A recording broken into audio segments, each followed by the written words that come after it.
Hello, crisis line. This counselor listens to people in crisis. Some are experiencing suicidal thoughts.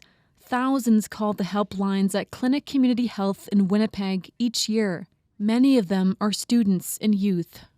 It doesn't surprise me that folks such as post-secondary students are struggling right now. The human experience is really challenging. For years, suicide has been the second leading cause of death in 15 to 24-year-olds. Most of Manitoba's major colleges and universities don't track deaths by suicide or suicide attempts. Klinic's Richelle Ready says it would improve the school's services.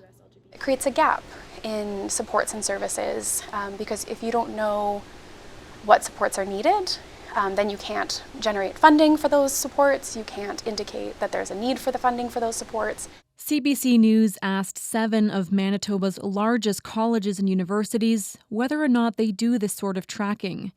2 said they track student deaths by suicide internally. 4 said they do not track. And 1 school said it tracks on-campus medical events.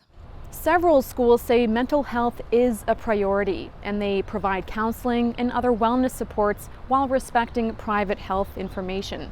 Canadian Mennonite University is the only institution that tracks both deaths by suicide and suicide attempts. Anything you pay attention to gets your attention, and then you do something about it. So I would have a very strong call towards, yes, keep track of this. A lot of progress has been made. Klinic's Director of Community Health and Wellness is on board with collecting data if it means better services and tools.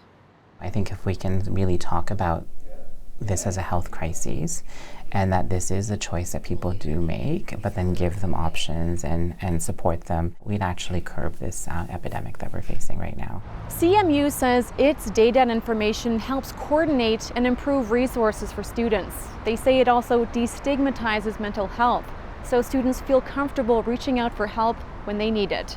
Rosanna Hempel, CBC News, Winnipeg.